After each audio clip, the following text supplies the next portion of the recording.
आज हम spicy tangy और मज़ेदार पात्रा बनाएंगे। और ये जो पात्रा है ना, यूपी स्टाइल का है। मतलब कि इसमें ना तो हमने चीनी डाली है और ना ही गुड़, क्योंकि इसे हमें मीठा नहीं करना है। और यूपी वाले मीठा तो बिल्कुल नहीं खाते हैं, खासतौर से किसी और रेसिपी में। और गुजरात में चीनी और गुड़ का बहुत ज़्यादा यूज होता है। तो इसीलिए मैंने सोचा कि यूपी स्टाइल चटपटा मज़ेदार पात्रा बनाया जाए, जो कि आप सबको बहुत पसंद आए। लेकिन जब हम पात्रा बनाते हैं तो ज़्यादातर शिकायत रहती है कि जब इसे हम खाते हैं तो मुंह में खुजली मचती है। लेकिन आज हम दादी नानी की ट्रिक और टिप्स के साथ पात्रा बनाएंगे और ये भी बताएंगे कि इसे हम कैसे बनाएं कि आपके मुंह में खुजली बिल्कुल भी ना मचे। गारंटी है नहीं मचेगी। एक बार आप मेरी तरीके से ट्राई करना। बहुत छोटी सी ट्रिक और टिप्स है। चलो तो बनाते हैं हम पात्रा यूपी स्टाइल, थोड़ा सा टेंगी और बहुत ही ज्यादा स्पाइसी चटपटा मजेदार। जब भी ट्राई करना तो अपना फीडबैक देना, और रेसिपी पसंद आए तो इसे लाइक शेयर सब्सक्राइब जरूर करना। चलो तो इसे बना लेते हैं। तो सबसे पहले यहाँ पर हम इमली लेंगे, लगभग 20 से 25 ग्राम जितनी। अगर इमली नहीं है तो आप इसकी जगह आमचूर पाउडर भी ले सकते हैं, लेकिन इमली का अपना टेस्ट होता है और आमचूर पाउडर का अपना, तो जिससे चाहे आप उससे बनाएं। फिलहाल इसमें हम डाल देंगे गर्मा गर्म पानी। और गर्मा गर्म पानी हमने इसलिए डाला है क्योंकि इस इमली का हमें गूदा निकालना है, मतलब कि पल्प निकालना है। और पल्प निकालने के लिए इसे फुलाना पड़ेगा, और पानी में जब इसे हम फुलाएंगे तो लगेगा टाइम। तो इसीलिए गर्मा गर्म पानी डाल दो और 10 मिनट ऐसे ही छोड़ दो। तब तक छोटी मोटी तैयारी और कर लेते हैं। तो लेंगे एक कूड़दान और इसमें डाल देंगे साबुत धनिया। अब इसके हमें करने हैं 2 टुकड़े। देखो, अगर इसे हम साबुत डालते तो फिर सीधी मुंह में आती और फूटती, फिर टेस्ट उतना अच्छा नहीं आता। तो इसीलिए हमें इसके 2 पीस कर लेने हैं इस तरीके से। अब इसके हमने 2 पीस कर लिए हैं, तो इसको रख देंगे एक साइड में और देख लेंगे जो इमली छुड़ी थी उसका क्या हाल है। हाँ भाई, इमली भी अच्छी तरीके से फूल चुकी है। तो बस अब इसका हमें पल्प निकाल लेना है चम्मच से रगड़ रगड़ के। तो आप भी निकाल लीजिएगा जैसे मैं निकाल रहा हूँ। अब इमली का पल्प निकल गया है, तो इसको रख देंगे एक साइड और लेंगे एक बड़ा सा बर्तन। अब इसमें डाल देंगे हम बेसन, लगभग 2 कप जितना। तो देखो, बेसन इसमें थोड़ा सा ज्यादा लगता है क्योंकि इतना बेसन भी कम पड़ गया था, तो इसीलिए मैं बता रहा हूँ कम से कम आप 2.5 कप जितना लें। अब इस बेसन में डाल देंगे 2 पीस की हुई साबुत धनिया, मतलब कि जो मैंने क्रश की थी।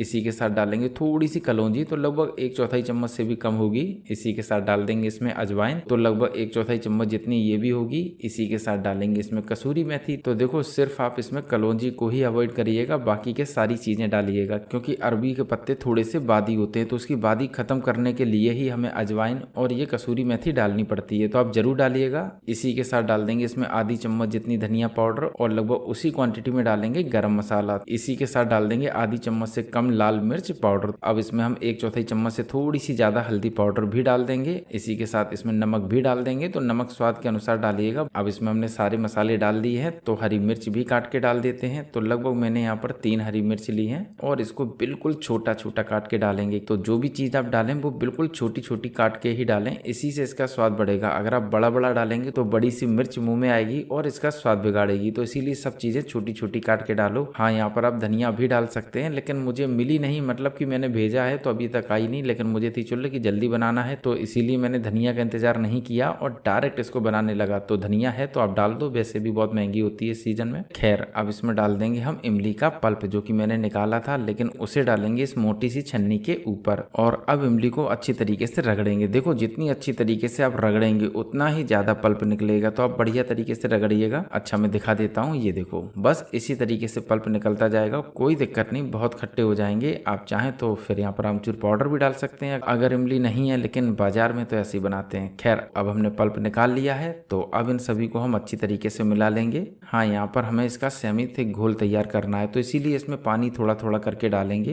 तो इसीलिए थोड़ा थोड़ा डालें और इस तरीके से मिलाते जाएं। अब देखो, गुठलियां इसकी खत्म हो चुकी हैं, तो अब इसको हम थोड़ा सा पतला कर लेंगे। तो पानी डालेंगे, फिर से मिलाएंगे, और फिर पानी डालेंगे, फिर से मिलाएंगे। तो देखो, हमें इसे बिल्कुल पतला नहीं करना है, थोड़ा सा गाढ़ा रखना है। तो जिस तरीके का मैंने बनाया है इसी तरीके से बनाइएगा। अब बेसन का घोल बनके तैयार है, तो इसको रख देंगे एक साइड और लेंगे यहाँ पर हम अरबी के पत्ते। तो मैंने यहाँ पर 2 बंडल अरबी के पत्ते लिए हैं। अब अरबी के पत्तों को हम 1-2 बार अच्छे पानी से धुल लेंगे। अब अरबी के पत्ते हमने धुल लिए हैं, तो इनके जो पीछे की डंडी है ना, इसको हटा देंगे। तो इसको आप चाकू से हटा लो, बहुत आसानी से हट जाता है, कोई दिक्कत नहीं होती है। अब हमने इसकी सारी की सारी डंडियां हटा दी हैं, तो एक बड़ा सा पत्ता उठाएंगे सबसे पहले, तो जितना भी बड़ा पत्ता मिल जाए उसे उठा लो। अब लेंगे एक बड़ी सी प्लेट और इसके ऊपर रख देंगे पत्ते को। अब इसके ऊपर लगाएंगे हम बेसन का घोल बढ़िया तरीके से। तो आप बढ़िया तरीके से फैलाते हुए लगा लो जैसे मैं लगा रहा हूँ। अब इस पे अच्छी तरीके से हमने बेसन फैला लिया है, तो रखेंगे दूसरा पत्ता, इसी के साथ रखेंगे तीसरा और चौथा। अब फिर से बेसन इस पर अच्छी तरीके से लगा लेंगे। तो बस इसी तरीके से हमें लगाना है, लगाने में कोई भी दिक्कत नहीं होगी, थोड़ा बहुत पत्ता टूट जाएगा चलेगा, कोई दिक्कत नहीं। अब बेसन फिर से लगा लिया है तो फिर से रख देंगे पत्ते। तो आप इसी तरीके से लगाइएगा धीरे धीरे करके बेसन और फिर पत्ते। अब इस साइड भी लगा लिया है। अब फाइनली इसके बीच में रख देंगे एक बड़ा सा पत्ता, क्योंकि ये बहुत ज्यादा मोटा हो जाएगा, तो मैंने सोचा इतना ही मोटा काफी है। तो बीच में पत्ता रख के फिर से लगा देते हैं बेसन। तो बढ़िया तरीके से लगा लो। अब पत्तों पर बेसन अच्छी तरीके से लगा लिया है। तो अब सबसे पहले हम इस साइड से पत्ते को मोड़ेंगे। अब इसके ऊपर फिर से लगाएंगे बेसन। अब इसको इस साइड से घुमाएंगे, लेकिन घुमाना हमें थोड़ा सा प्रेशर डाल के, मतलब कि इसके अंदर गैप यानी कि हवा नहीं भरे। तो बिल्कुल आपको अच्छी तरीके से इसको लपेटना है, थोड़ा सा टाइटली। तो टाइटली आप लपेटें। लो जी, पात्रा बन चुका है। तो इसे रख देंगे एक साइड और इसी तरीके से बनाएंगे दूसरा। तो सबसे पहले पत्ता लेंगे और इस पर लगा देंगे बेसन। अब बढ़िया तरीके से बेसन लगा लिया है और जो बचे हुए पत्ते हैं वो फिर से इसके ऊपर रखेंगे और फिर से लगाएंगे बेसन। तो देखो बेसन का घोल जो है ना वो पड़ गया है कम, तो कोई बात नहीं, हम फिर भी जितने भी पत्ते हैं सब पे लगा लेंगे, चाहे थोड़ा सा कम कम ही लगाएं। और हाँ, खुजली नहीं मचेगी, गारंटी है, चाहे आप कम बेसन लगाएं या फिर ज्यादा। तो बिल्कुल आपको उसी तरीके से बनाना है जैसे कि मैंने बनाया था। पहले इस साइड से मोड़ेंगे, अब इस पर थोड़ा सा बेसन फैला लेंगे और अब मोड़ देंगे टाइटली। लो जी भैया, दूसरा पात्रा भी बन गया। तो अब चलते हैं सीधा गैस की तरफ और इस पर एक बड़ा सा पैन रख देते हैं। देखो अगर आपके पास स्टीमर है मोमोज वगैरह बनाने का या किसी का भी, तो आप उसका भी यूज कर सकते हैं। फिलहाल हम यहाँ पर स्टीमर ही बना रहे हैं, तो इसीलिए मैंने यहाँ पर एक बड़ा सा बर्तन लिया है। अब डाल देंगे इसके अंदर हम पानी। तो देखो पानी बहुत ज्यादा नहीं भरना है, क्योंकि जितने में स्टीम हो जाए सिर्फ उतना ही पानी लो।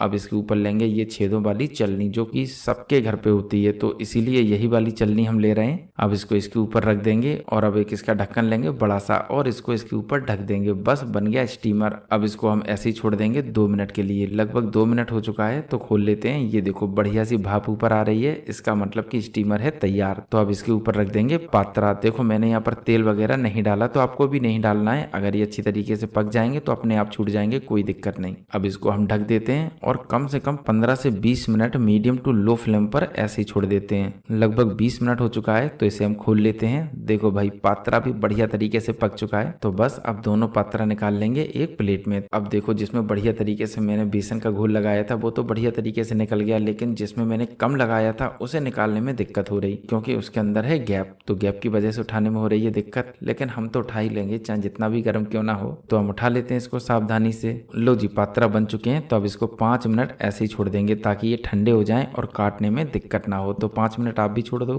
लगभग 5 मिनट हो चुका है, तो अब इसे हम काट लेते हैं। तो उठाते हैं पहला पात्रा और इसको काट लेते हैं सीधे चॉपर पे रख के। तो बिल्कुल हमें इस तरीके से काटना है। ये देखो मैं दिखा देता हूँ पास से। बस इसी तरीके से सारे के सारे पात्रा बनेंगे। देखो कितनी आसानी से कट रहे हैं, क्योंकि ये ठंडे हो चुके हैं इसीलिए काटने में आसानी है। अगर आप गर्मा गर्म काटते तो बेसन थोड़ा सा लूज होता, क्योंकि साइंस तो पढ़ी होगी आपने, गर्म चीज थोड़ी सी ढीली रहती है। बाय द वे गहराई में नहीं जाएंगे, बस हमें इसे काट लेना है ठंडा करके। और जो हमारा दूसरा वाला पात्रा है देखो वो तो ढीला है, तो वो उतना अच्छा देखने में नहीं लगेगा। बाय द वे हमें तो काटना है, क्योंकि हमने तो पात्रा बनाई है, तो इसीलिए काट लेते हैं। अब हमने सारे के सारे पात्रा काट लिए हैं। अब आप चाहें तो खा सकते हैं, लेकिन गले में मचेगी खुजली। तो गले की खुजली को खत्म करने के लिए क्या करना है, कुछ नहीं, सिंपल सा इन्हें फ्राई कर लेना है, क्योंकि जितनी अच्छी तरीके से पत्ते सिक जाएंगे उतनी ही कम खुजली मचेगी। तो चलो हम सेक लेते हैं। तो लेंगे यहाँ पर एक कढ़ाई और इसमें डाल देंगे रिफाइंड सोयाबीन ऑयल। आप चाहें तो इन्हें डीप फ्राई करें या फिर इन्हें आप सेलो फ्राई भी कर सकते हैं, कोई दिक्कत नहीं, लेकिन हम तो डीप फ्राई करेंगे। अब तेल बढ़िया तरीके से गर्म है, तो इसमें एक एक करके पात्रा डाल देते हैं। अब यहाँ पर मैं प्रो टिप आपको बताता हूँ कि अगर तेल ठंडा होगा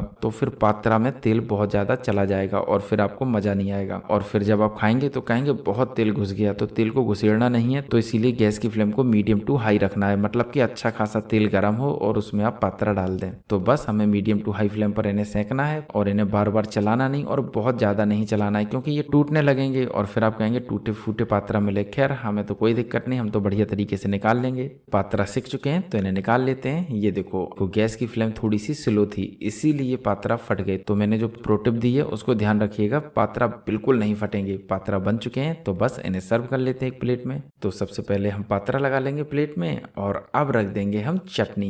लो जी, बन के तैयार है एकदम से मस्त जबरदस्त पात्रा। अब इसे आप चाहें तो हरी मिर्च की चटनी से खा सकते हैं, सॉस से खा सकते हैं, टोमेटो केचप वगैरह से, या फिर मेयोनीज ले सकते हैं। तो जो भी आपके पास चटनी हो उसके साथ खा सकते हैं, और कुछ भी नहीं है तो नमक मिर्च मसाला मिलाएं और उसके बाद खा जाएं। बाय द वे, मुझे पूरी उम्मीद है कि ये पात्रा की रेसिपी आपको जरूर पसंद आई होगी। देखो, पसंद आई हो तो लाइक शेयर सब्सक्राइब करना बनता है, तो कर देना, फ्री की चीज है।